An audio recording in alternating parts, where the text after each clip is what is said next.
I'm on the stern. Stern of the Midway, just came up on the flight deck. They have steps coming up this way. Where are they at? Some of the planes, they're here.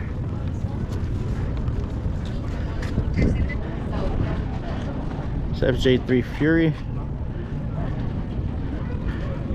You see on.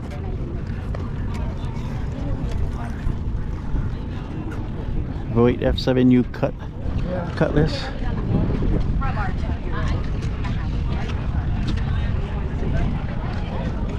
Five.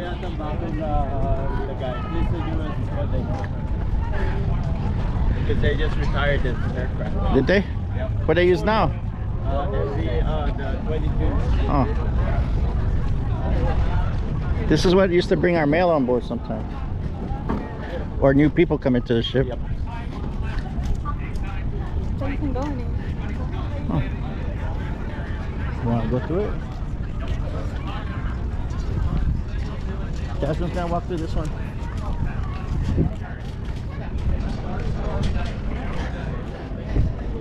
See here.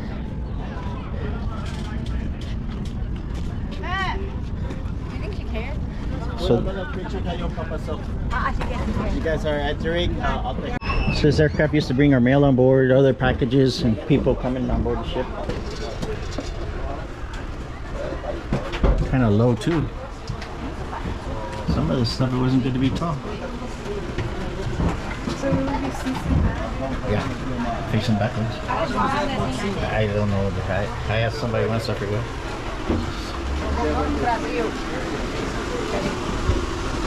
Volta assim, voltando pro Brasil. Agora você falou mais de você não tinha.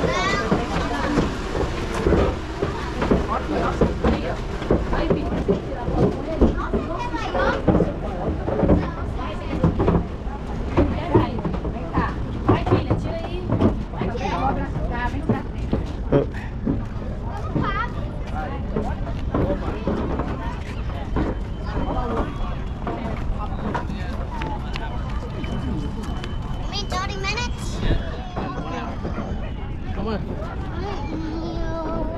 So we're walking on this.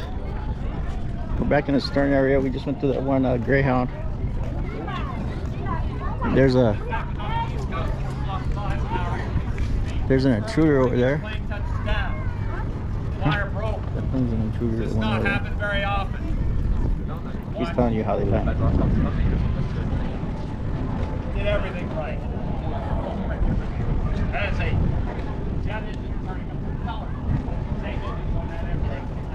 It's one of the aircraft that used to fly off the flight deck here.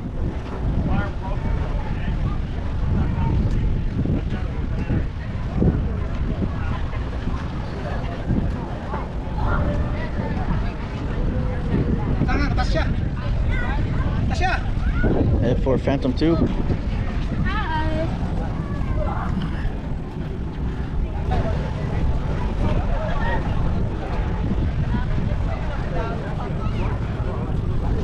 Some helicopters there.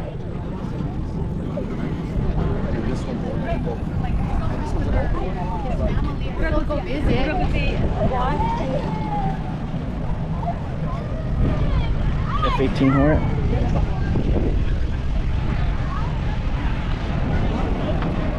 Feels nice up here.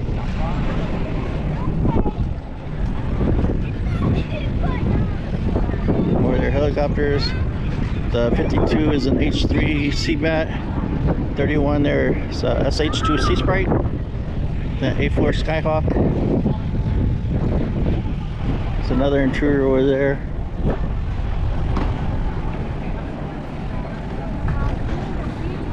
That's a Tomcat there, but Tomcats did not fly off the Midway, so they loaded it on here just as a museum piece, since most of the Tomcat, or actually all the Tomcats in the U.S. military are decommissioned.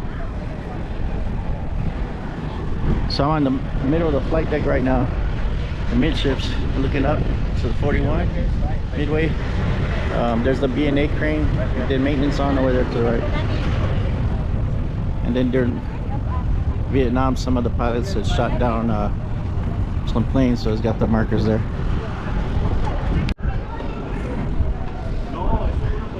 So here's the Tomcat Get some drinking water. Looks like they got an active scuttlebutt here.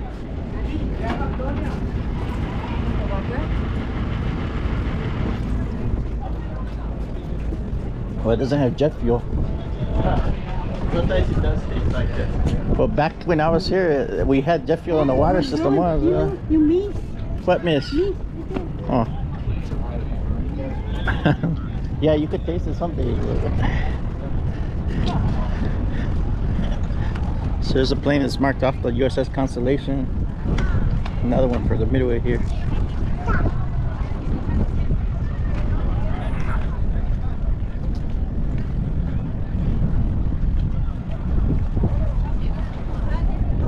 John Glenn.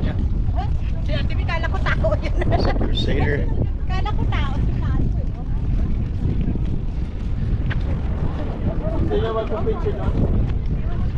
So it says John Glenn flew the reconnaissance version of this.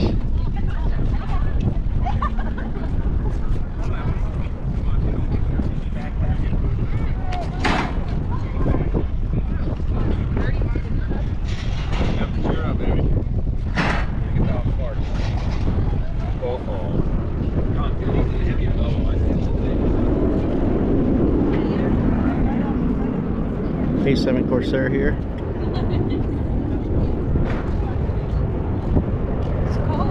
It's nice up here. There's a front view from the center up near where the shooter's position. I'll wait for the phone to stage. Alright, 1, 2, 3. Alright, one more. One more. 1, 2, 3. Teka, may mga tao also. 1, 2, 3, go. Alright, one more.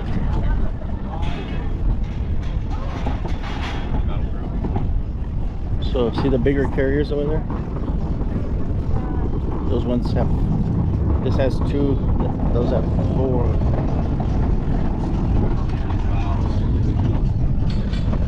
So across the harbor over there is the Nimitz and George Washington. There's 3 Viking there.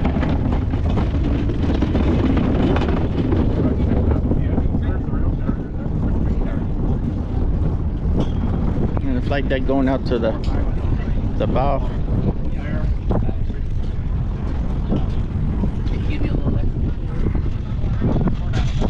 I'll get a view from the bridge later, but there's the 41 up there.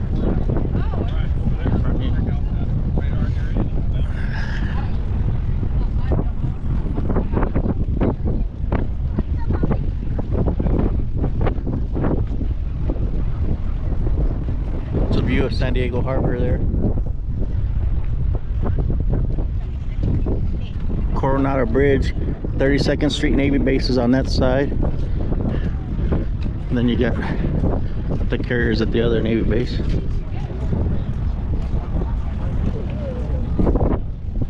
Oh, they let you walk down here. Flight deck horns.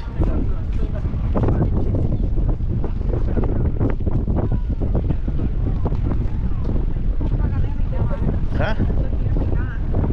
I know. There's some nice ones too.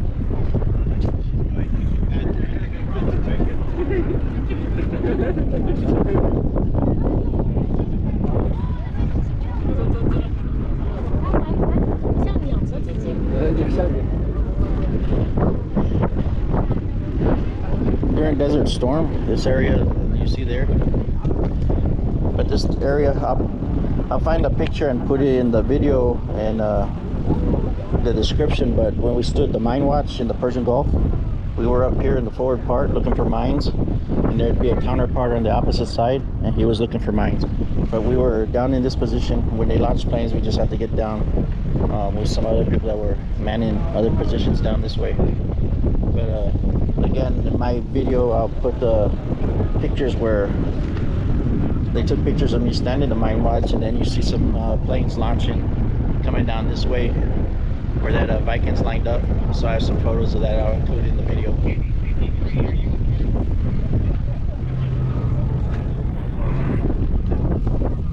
Yeah. Oh, yeah. haven't seen that. Taylor? Yeah, The sailor and the statue of the sailor came together.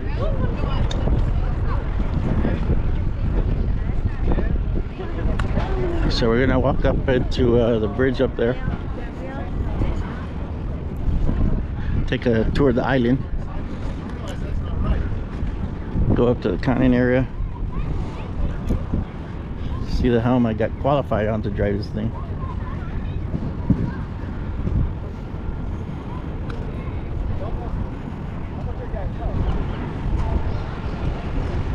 Why do you need a cool zone? It's actually cool out here. Right around the opposite side.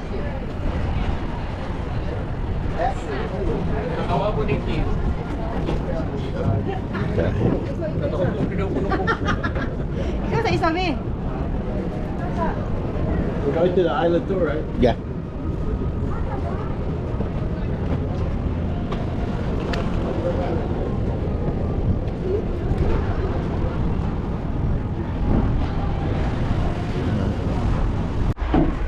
If not, they'll cut you off. Okay, we're going up to the bridge.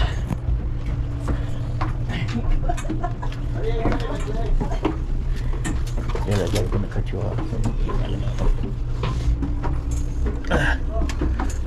Wow. So we're going to the bridge. The ladders are very steep here.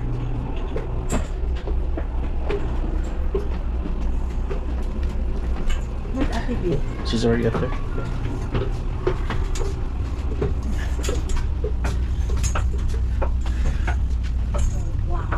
Watch your head. Watch your head. Here's the Platt lens where they would film the planes landing. There's the Platt lens.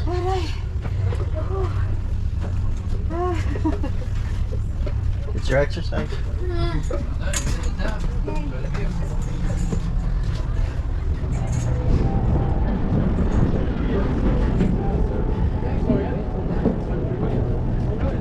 Hey. Yeah, no problem. It looks very different. I wish I could go where I used to sleep. What? Second Division Berlin. Okay, what time frame were you here? 90 to 92. Oh, so you were the decommissioning crew? Yeah, I rode her in Japan. I think you too, Jed.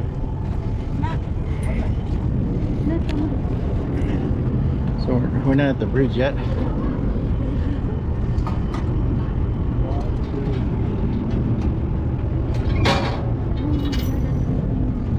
But here's the view. So that Platt lens I mentioned is right over there, and they film all the plane landings that would happen back here.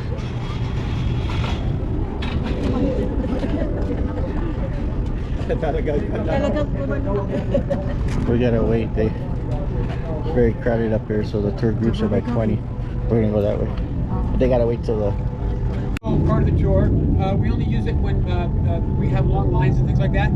The real tour will begin in a few minutes. But the porch was built on the Midway to house electronic equipment that supported that big air surge radar. So that radar, which is only turning now, doesn't actually work, was used to look for airplanes and helicopters.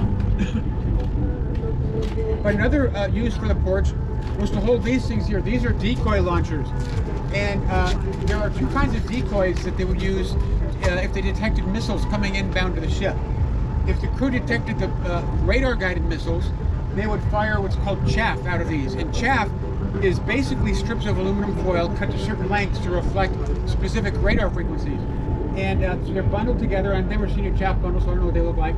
They would shoot these out, and they would get a certain distance out and then pop open into a big cloud of kind of like Christmas tinsel, right? And it would slowly fall back down to the ocean, and it would provide a big target for the missile, and hopefully it would explode where the chaff was rather than at the ship. Sorry, lunch. By the way, I'm one of the silliest doses you're going to have today, so you know, you never know what's going to happen. So, but another type of decoy that they could launch was what they would use if they detected a heat-seeking missile. And a heat-seeking missile would be designed to go after the exhaust of the different aircraft on the ship. So if we're getting ready to do flight operations or they're finishing up, the airplanes are running, the heat-seeking missiles could go after those. So to decoy those, they would fire what are called flares. And flares, in this case, they're pieces of magnesium that are burning, and and they burn much brighter than anything else that you really have seen, and also a lot hotter. And so the heat-seeking missiles would explode where the flares are, rather than at the ship. Combat aircraft also contain dispensers for flare and chaff. They're just smaller units. See, that beeping told me my time is up and we're ready to go in. So, all right. Or it was a critique. I was just getting wrong off my own darn show.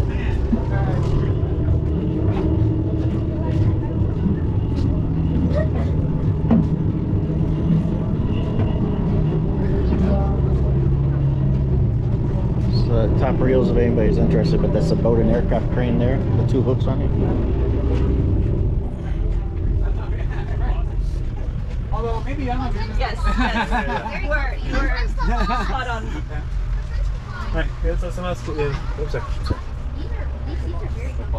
Yeah. Well, you know why? Because the people sitting in those seats are going to be there for like 10 or 12 or 15 hours a day. Yeah. The boss is your favorite, you're right. I know. So fun.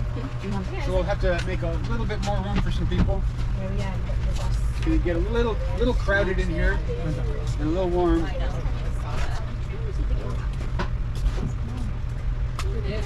All right. And can everybody hear me in here? Yeah. All right. So the space that we're in right now is called primary flight control, also called Pri-Fly, and this is the Navy's term for the control tower on a ship. So what they do here is pretty much the same thing they do at a civilian control tower or a civilian airport, is they deal with what they see on the runway, basically the flight deck, and they also deal with aircraft in the immediate vicinity of the ship, primarily during daytime in the landing pattern. Now you don't see any radar scopes up here, and the reason for that is that all of those are located in a place called the Carrier Air Traffic Control Center, and that's where everybody's looking at the longer range, the distance further out away from the ship. Now the 2 key people up here would be in those 2 chairs. We have the air boss and the mini boss, also called the air department officer and the assistant air department officer. And they're basically is because the people on an aircraft carrier, when it's deployed, there are roughly 2 groups of people. It's about a 50-50 split. Half of them are what we call ship's company, and those people, their commanding officer is the captain of the ship. The other 50% of the people are members of the air wing, and the air wing is made up of individual squadrons, and each squadron is in command by itself. So again, ship's company and air wing. So think of it like the airline or the airlines using the airport. Same kind of a philosophy. And so each squadron, is managing their own aviation activities, but the air boss and mini boss are managing the activities of the ship as it relates to the aviation. They're going to have very long work days because they're going to start their jobs before the first aircraft launch in the morning, and they're not going to finish their jobs until after the last have landed at night. So an 18-hour workday is probably not uncommon. 20 hours would be grueling, but it's possible. Both of these pilots are both of these people are either pilots or what we call naval flight officers, or NFOs. So if you saw the original Top Gun, Goose, who sat in the back seat, was an NFO. And they've already had command of squadrons at sea, which is kind of a big deal. Everybody else up here is a watchstander, which means that they're doing a job in rotation with other people, and it might be during their normal work hours or during the time when they'd normally be asleep, or just whenever they're assigned. Now some of the jobs up here would be the people that are at these consoles. One is going to be adjusting flight deck lighting. One's going to adjust the meatball, which is the optical system the pilots are using to come in for a landing. They're going to monitor resting gear settings and catapult settings. There's going to be a person at the status board here, the plexiglass board with the black frame. That's where we keep track of all the aircraft that we have that are in the air or getting ready to launch. The person updating that would swing it around and latch it into place so that the air boss and mini boss can see the status just by turning around.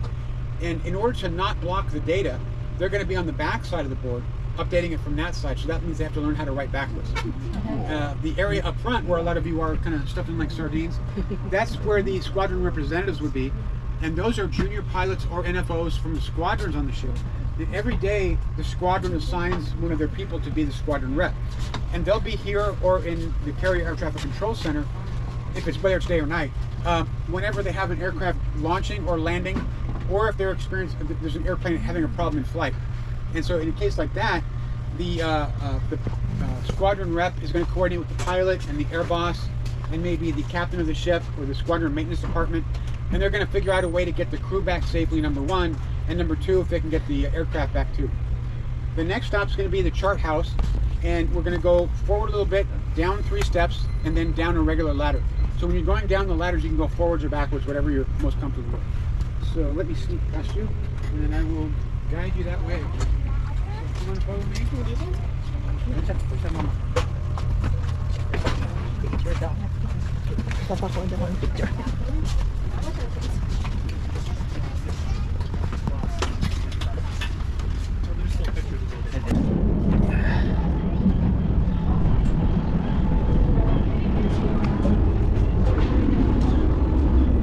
Put LED lights here.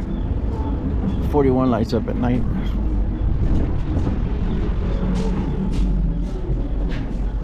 There was a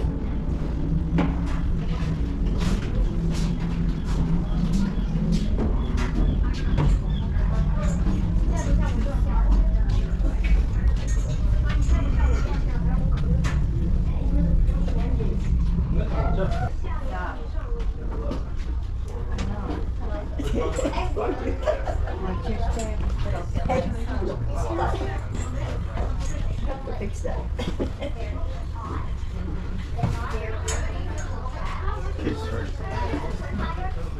Parang binag-bis.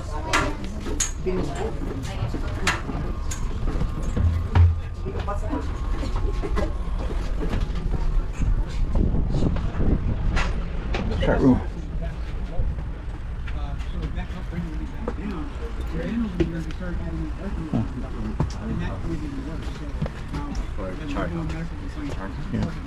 Oh, I got to stitch up again? You just here last week? Ready. Your first cut hasn't even healed yet.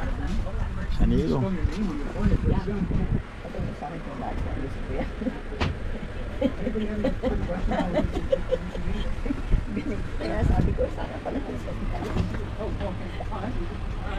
So it's that on the chart. All right, so can you all hear me okay? You got your waypoints.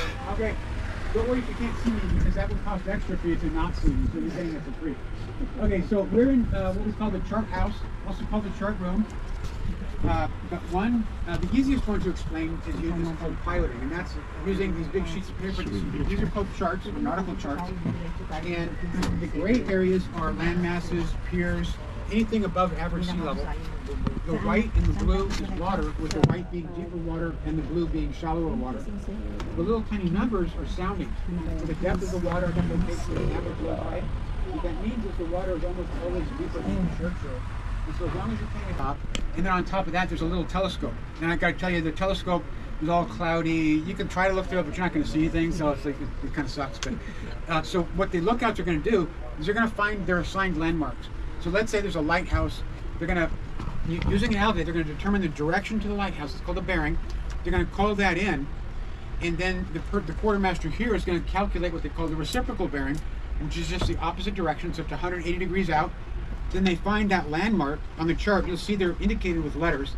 They're going to draw a line out from that landmark along the reciprocal bearing. And you see these short little lines that are about 1 inch or so. Those are the lines from the reciprocal bearings. Technically, they're called lines of position. Once they get 2 lines of position that overlap, or intersect, I should say, they have a fix, and that tells you where you are. Ideally, they'll get 3 or 4 lines of position, and that gives you a more exact fix. You'll notice the lines don't intersect perfectly, and that's because the ship is moving as they're doing this. And so, one person calls in a bearing to a landmark, and then maybe 15 seconds later, another bearing is called in, and the ship has moved in that period. So that's why it's not exact, but it's still pretty close. Another interesting method is celestial navigation, and that's where you measure, and I've never learned how to do celestial navigation either, so piloting I know, but celestial navigation I don't really. But you measure the angle of a star or the moon above the horizon at night, if you can see the horizon, or you can do the sun at noon or something like that. You need very accurate timekeeping to do this, and you do some math and you look up some things in a book full of tables, and you come up with your position on Earth. And somebody who's really, really good can be within about 1 mile of accuracy. So considering that the Earth is 24,000 miles across, it's pretty good. There's also inertial navigation, where the computer system measures the acceleration and deceleration of the ship up and down, left and right, forward and backward. And as long as you know your starting position and enter it into the computer, it'll keep track for a while. You have to do that. You have to redo it periodically, like maybe every day or two, because it does drift. But an example would, let's say you're going straight and then you make a left turn. Well, all of a sudden you're accelerating to the left and you're decelerating to the right. And so the computer knows you're making a left turn. So that's basically how inertial navigation works. Midway also had satellite navigation, which was the precursor to GPS. And then there's also dead reckoning, which is really simple. You just keep track of your speed and your direction, and anytime the speed or direction changes, you adjust. And a perfect example of this is, let's say you're driving on the freeway and you're going 60 miles an hour and you go north for an hour. Then you've traveled north 60 miles. And then let's say you make a left turn and you're heading west and you go 60 miles an hour west for half an hour, you've moved 30 miles west. So that's dead reckoning. And that's usually used in a case where you have something like a man overboard, where you need to know exactly where you are in a short area, a small area. Now the next stop is going to be the bridge. And again, when we go outside, right before we get into the bridge, you'll see an alidade, that pedestal with the compass and the little telescope on top. So let me sneak past you here. We might have a little bit of a wait outside, depending on how far along the other group is, but it won't be long. He's alright.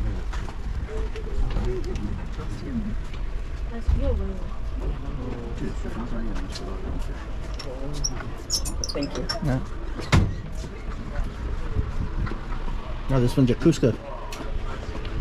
Yeah, Yakuska church. That's what I was looking when I was way over there. There was something about that one point that I remember.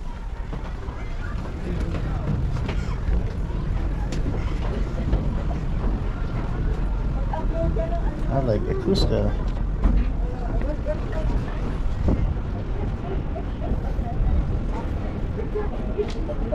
Good view of the cockpit from the top. The heck? What are you guys doing?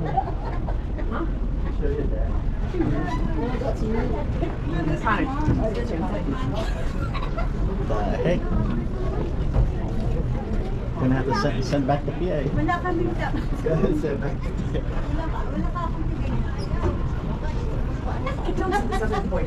Where's that place? Cameron. Huh? Connor. You're supposed to look that other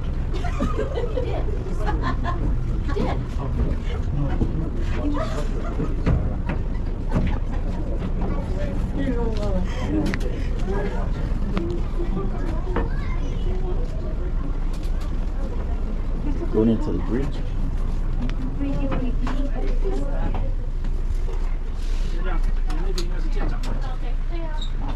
Yes. This look familiar? Yes. Especially on that end right there. Yeah. Our lee helm. Yeah. Right here. Oh, the hell. Yeah, this is the lee helm. Lee We helm. control it from here. Then the guys in the engine room match you, and then Oh, that's right. and this would knock us out. Yeah. At nighttime, you're tired or you don't have the coffee going. Drive the ship, how you Where the hell?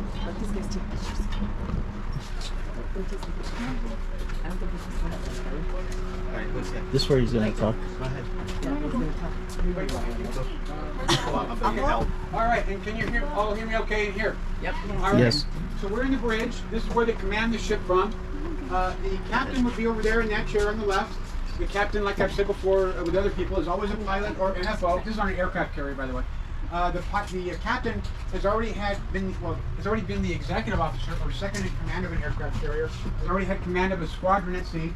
Has also commanded what they call a deep draft ship, which would be some sort of a supply ship or an amphibious assault ship. And all of that has to happen before they become an aircraft carrier commander.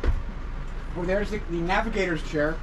The executive officer on a carrier typically won't be on the bridge, and there are a couple of reasons for that. With a crew of anywhere from 4,500 to 5,500 people, the XO is going to be busy dealing with the day-to-day running of the ship, making sure people are fed and morale is kept and training is done and so forth. And while the captain is more concerned with the actual mission of the ship. Also, when the ship goes to general quarters, the executive, and that's when everybody goes to their battle stations, the executive officer goes to what's called secondary con, and on the Midway, it's right below the bow, right below the flight deck at the very bow. So secondary con is another bridge. So if this is damaged in an attack, and the captain is injured or killed, the XO can command the ship from secondary con. So that's why the captain's typically not here. Everybody else up here is a watchstander, so they're here for 4 hours. You're going to have the helmsman over here steering the ship. They do their job. Actually, let me back up a second. I'm going to talk about the helmsman in a second. The leader of the watch team is the officer of the deck, or the OOD, and the OOD is going to assign the con or control of the ship over to a more junior officer, and that officer then becomes the conning officer, and that's the person that gives the orders normally to steer the ship. Well, actually, always it's the conning officer to steer the ship, change the speed, or do similar things like that. Now the captain, boy, it's been a long day. The captain can say, "This is the captain. I have the con," and now immediately the captain is the conning officer. But usually captains won't do that unless there's a real specific need. So, again, officer of the deck, conning officer, and there's some other positions I won't discuss because there's not really enough time. But so we have the helmsman. The helmsman steers the ship based on orders from the conning officer. You could put a curtain here and it wouldn't matter because they don't have to see outside to do their job. They just use the instruments on the console there to make sure they're going in the right direction and to make sure they're not turning too sharp. Over here, we have the engine order telegraph, or also called the lee helm, and that's operated by the lee helmsman, and that's how they communicate down to the engine rooms how fast the ship should be going, or whether they need to go backwards, or whatever. And again, they only do their job based on orders from the conning officer. Over here, we have what's called a skunk board, surface contact unknown, so skunk is spelled a little bit wrong. But this is where they keep track of non-Navy ships. Basically, civilian, like tankers, freighters, yachts, anything like that. They're going to keep track of the bearing of the ship, so the direction from us to the other ship, the range to the other ship, so the distance, the course the other ship is moving, and the speed that it's moving. And they're going to be calculating what's called the CPA, closest point of approach, and that tells us how close we will get to the other ship if neither of us changes course or speed. If everything stays the same, then that's what the CPA is. Of course, if either or both ships change anything like that, then the CPA is going to change.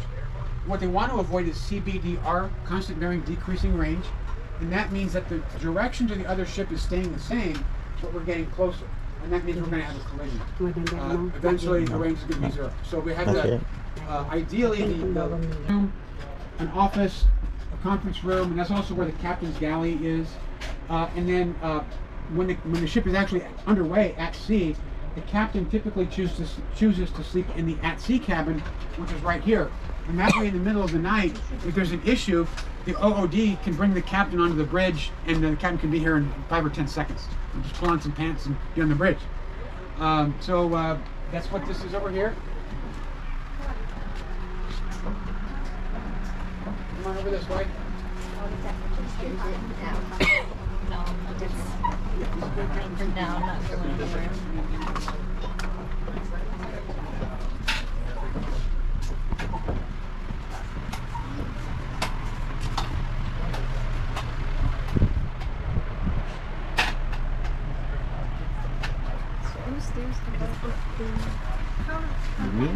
Well, why can he see? Because this was designed in World War II, so if the guys in the front got damaged, they would be able to do. So everybody in here is their eyes for them. But on the newer ships, this is actually closer and they could see out.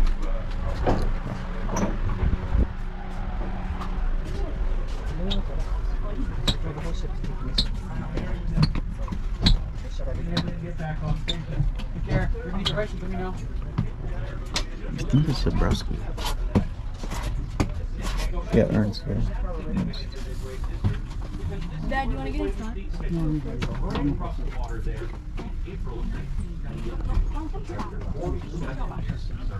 Take care, everybody. Thank you. You're welcome. No, it's private flying. They said the air boss is in charge. Yep, take care. Enjoy. All right. Navigator's in charge. The navigator, like the air boss. Take care, everybody. We're going down.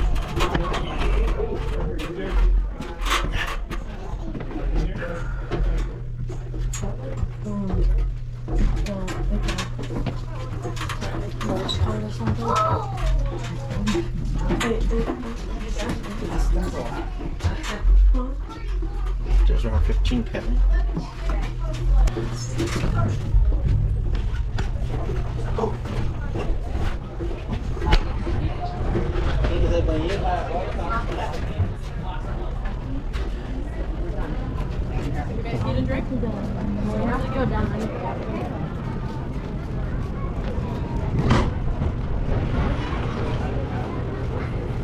hold on to it.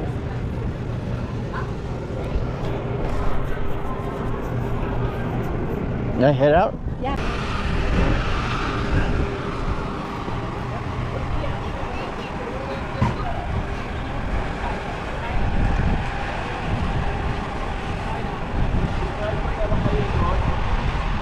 Like 3 hours, no? Yeah, I know.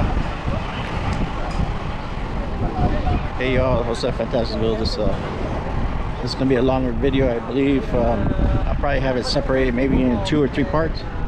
But like this tour of the USS Midway CV-41 here in San Diego, California.